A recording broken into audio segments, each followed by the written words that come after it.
would like to a little bit. We really appreciate the hard work you've done for the last quarter of a century for Greensburg. And I appreciate what the city has done for me because it is a good job that I have.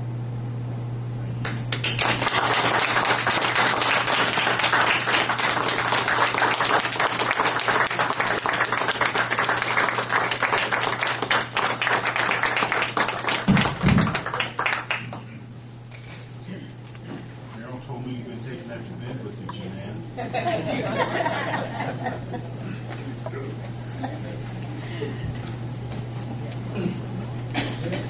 Next on the agenda, we have to select a personnel committee. The council needs 2 appointed council members for this committee. And basically what that is going over the city policy, if you will, the policy and things that we have to voice. Anyone is eligible. Just need 2. There's not a whole lot of time involved in this.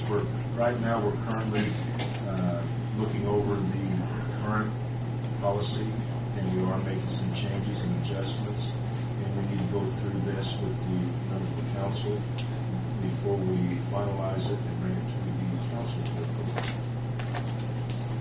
This is just my opinion, but I'd like to see Bill on that committee. Sorry if you don't want to do it, I guess.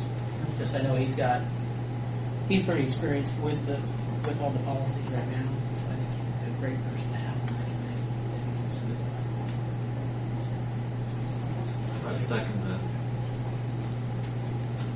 More? Volunteer? Good. Bill? And the personnel committee. Like I said, we may be working on this. We've sent some paperwork and suggestions back to Kimberly, but we still need to go through the process with the 2-member committee here. Finalize everything. And after it's finalized, we'll take it back to the council for the ordinance. It's sort of like the tax committee. We have 2 qualified people to look at it. Department heads are working on it as well. Resolve the issue. Thank you. Appreciate that.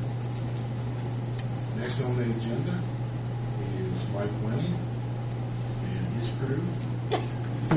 Crew 2. Crew 2.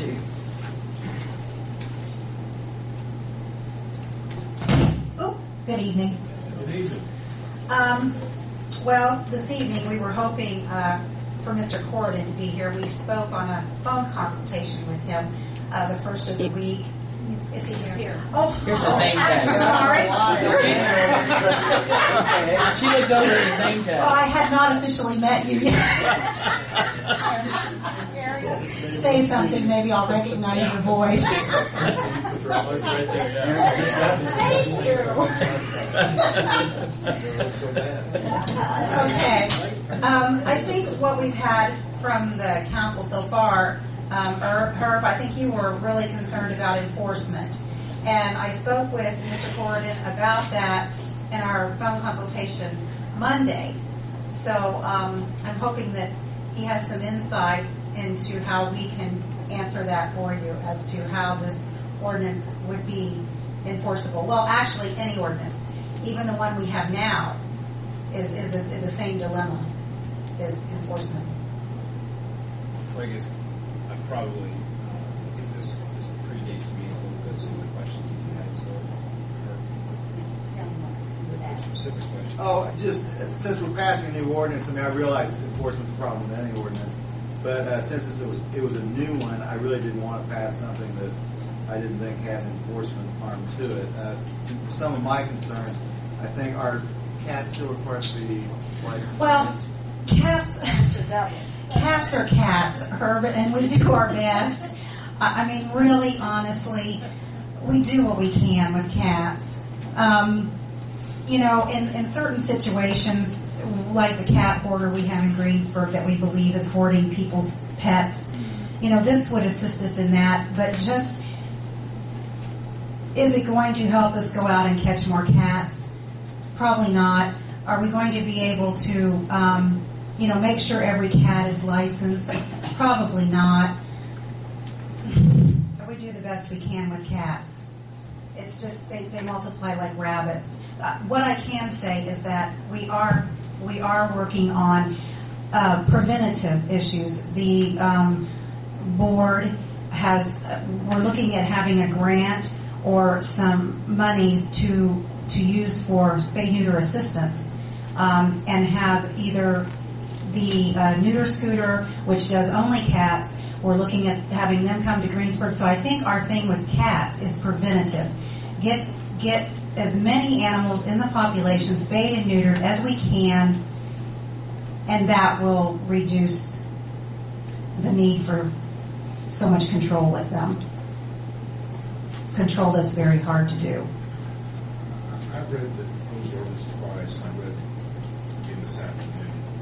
And I'd highlighted several areas of concern that I have. You mind starting out there, Tim, where I have highlighted my concerns?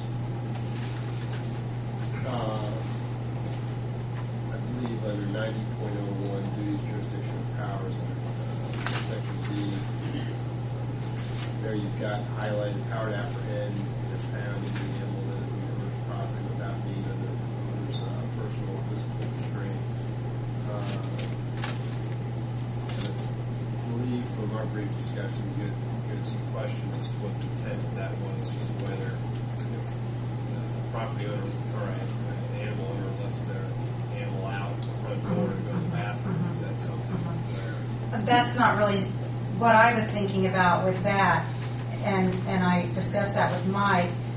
No, I mean that's not the issue. We had this very incident happen last year where we had a pit bull that was running at large, and when we went to subdue it, it was back onto the owner's property.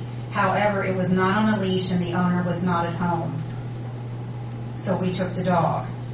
I see that situation, but I probably would agree with it if the owner was at home, where you could still take the dog.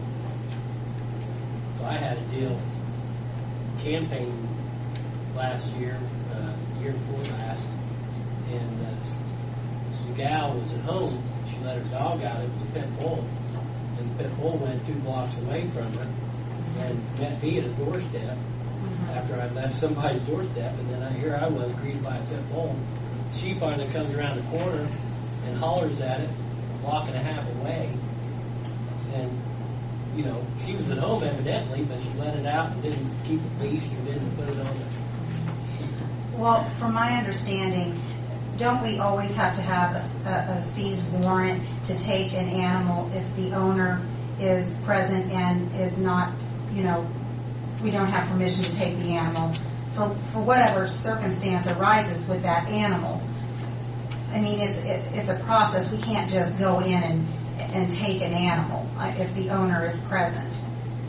Yeah, I mean, I don't know that I want to say that that's the only situation that you could apprehend an animal or impound an animal, but certainly that's the route to go. Sure. Is that, yeah, I mean, that you would do not just walk up to his property. And that's what I was going just by face value, the way it read. And that's how our ordinance that is in effect now reads the same way. And we know from training that we can't do that. What's the next item?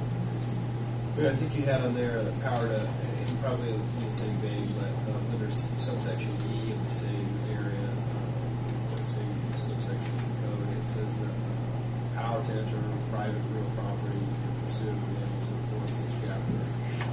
Again, probably the same thing. It is. The dog, just for instance, the dog on Vine Street, it was off the property, and in pursuit it ran onto the property. It didn't have any enclosure or anything, and the owner was not home.